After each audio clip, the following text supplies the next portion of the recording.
మాజీ మంత్రి BRS working president KTR ని ప్రాసిక్యూట్ చేయడానికి ప్రభుత్వం చకచక అడుగులు వేస్తోంది. దీనిపై Telangana governor Jishnu Dev Varma green signal ఇచ్చిన లేఖ ఆధారంగా సీఎస్ శాంతికుమారి అవినీతి నిరోధక శాఖకు లేఖ రాశారు.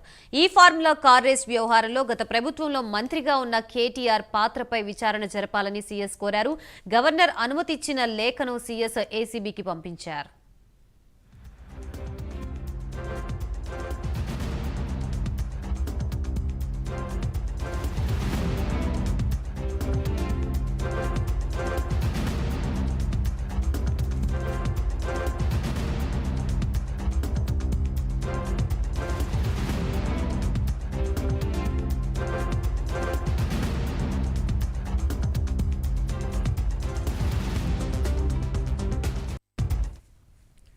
ప్రస్తుతం ఇదే అంశానికి సంబంధించి మనకి పూర్తి సమాచారం అందించడానికి మా తెలంగాణ ఇన్పుట్ ఎడిటర్ రాజేందర్ సిద్ధంగా ఉన్నారు. రాజేందర్,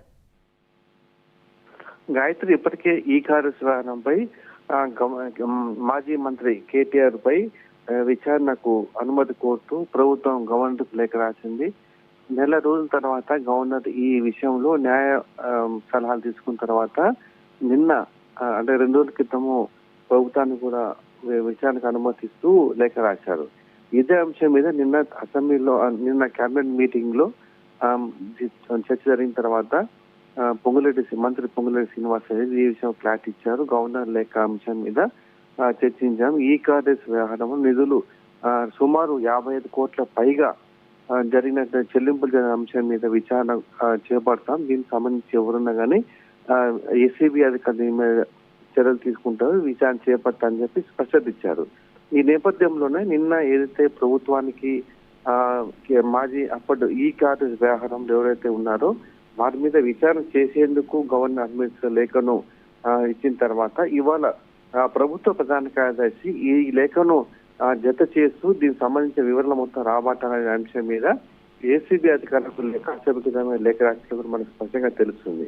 అయితే ఈ అంశంలో ప్రధానంగా ఈ కార్డు వ్యవహారంలో 55 కోట్ల రూపాయల చెల్లింపుల అంశం మీద ఎలా చెల్లింపులు జరిగాయి, ఏ విధంగా జరిగాయి, అది సక్రమ అక్రమ అనే అంశాలు మొత్తం కూడా ఏసీబీ అధికారులు విచారణ నిగ్గు తేల్చాల్సిన అవసరం నేపథ్యంలో వారికి పూర్తిగా అనుమతిస్తూ ఇవాళ గవర్నర్ ఇచ్చినటువంటి లేఖను జతపరుస్తూ ప్రభుత్వ ప్రధాన కార్యదర్శి శాంతికుమారి ఏసీబీ అధికారులు లేఖ రాశారు.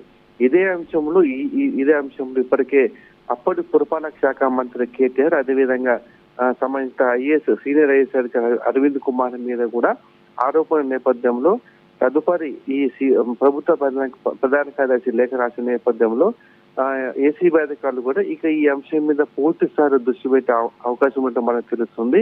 ఈ అంశానికి సంబంధించి నిధులు ఏ విధంగా వచ్చాయి, ఏ విధంగా సమకూర్చాయి, ఏ విధంగా చెల్లింపులు జరిగాయి, పూర్తి వివరాలు తెలుసుకునేందుకు సంబంధించిన అధికారులు మొత్తం కూడా వాళ్ళు విచారించే అవకాశం మనకు కనిపిస్తుంది. ఆ తొలుత సంబంధిత పురపాలక శాఖ ఏవైతే చెల్లింపులు చేశారో కీలక అధికారి సీనియర్ ఐఏఎస్ అరవింద్ కుమార్ ని విచారించే అవకాశం ఉంది. ఆ తర్వాతనే మాజీ మంత్రి కేటీఆర్ ను కూడా ఇదే అంశంలో విచారించే అవకాశం మనకు కనిపిస్తుంది. అయితే ఏం జరగబోతుందనేది మాత్రం కూడా ఉత్కంఠ నెలకొందని మనం స్పష్టంగా చెప్పవచ్చు. Gayatri, right, thank you Rajender.